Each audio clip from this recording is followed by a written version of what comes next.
Part complete हो चुके हैं और प्रीवियस क्लास में मैंने आपको पार्ट 14 कबीर के दोहे इस पार्ट को पढ़ाया था और इसके प्रश्न उत्तर लिखवाए थे। स्टूडेंट्स, आज हम सब्जेक्ट एनरिचमेंट का पार्ट शुरू करेंगे।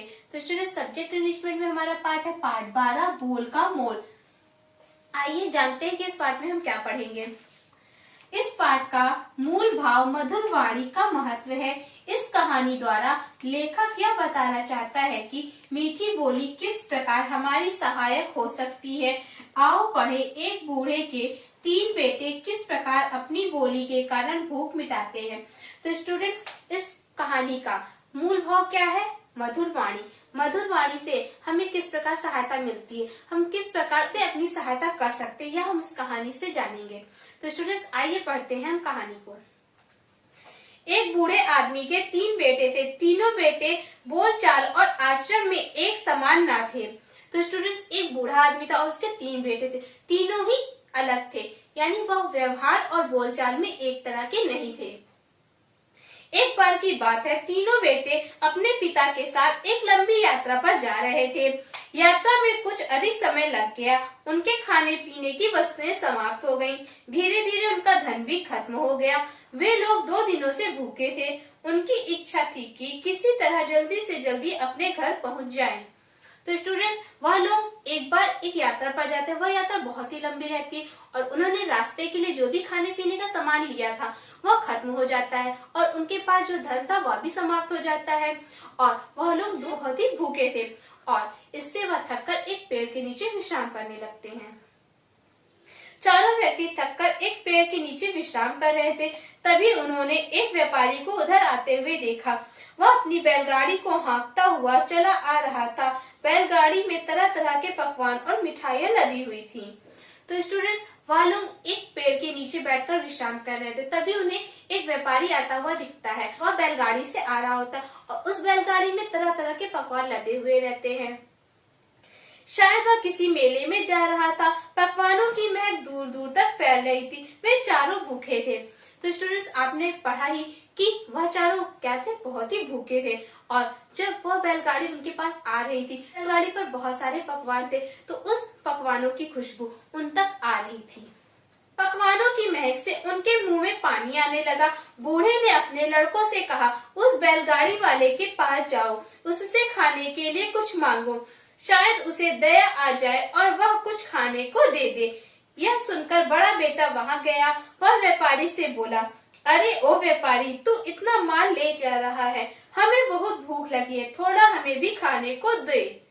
तो स्टूडेंट्स, पकवानों की महक से उनके मुंह में पानी आने लगता है। तो बूढ़ा आदमी कहता है अपने बेटों से कि उसके पास जाओ और उससे कुछ खाने के लिए मांगो, शायद उसे दया आ जाए और वह कुछ खाने के लिए दे दे।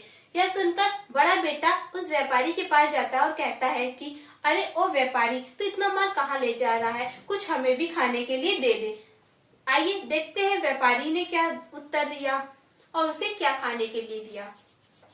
व्यापारी ने सोचा, यह कितना मूर्ख है, दूसरों से मांगते समय मीठा बोलना चाहिए, यह आदमी इतना भी नहीं जानता। यह कितनी कठोर वाणी बोल रहा है, मैं भी इसे कठोर पकवान ही दूंगा। तो जिस प्रकार बड़े बेटे ने उससे बात की, उससे मांगा, उस प्रकार व्यापारी ने सोचा कि यह कितना बेवकूफ इंसान है। जब हम किसी से कुछ मांगते तो हमें मीठी वाणी में बोलना चाहिए, इसे यह भी नहीं पता। इसने मुझसे जैसे कठोर वाणी में मांगा, वैसे ही मैं इसे कठोर पकवान ही दूंगा। यह सोचकर उसने एक सूखा पकवान उसे दे दिया। व्यापारी थोड़ी ही दूर चला होगा कि मंझला भाई आ गया। वह बोला, बड़े भाई प्रणाम, क्या छोटे भाई को खाने को कुछ भी न दोगे? व्यापारी ने सोचा, इसने मुझे बड़ा भाई कहा है, छोटे भाई को कुछ देना मेरा कर्तव्य है। उसने उसे एक दोना भरकर मिठाई दे दी। बच्चों, बड़ा बेटा कुछ देर ही पहुंचा हुआ होता है, तभी मंझला बेटा आता और व्यापारी से कहता है, बड़े भाई प्रणाम, मुझे कुछ खाने के लिए दे दो। क्या आप अपने छोटे भाई को कुछ खाने के लिए नहीं दोगे? तो उसकी बात को सुनकर व्यापारी सोचता है कि इसने मुझे बड़ा भाई कहा है और छोटे भाई को कुछ देना मेरा कर्तव्य है, तो वह उसे एक दोना मिठाई भरकर दे देता है। अब सबसे छोटा भाई व्यापारी के पास गया। उसने व्यापारी से कहा, प्रिय मित्र, हम लोग भूखे हैं, इस मुसीबत की घड़ी में तुम हमारा सहारा बन सकते हो। क्या एक मित्र दूसरे मित्र को भूखा रखेगा?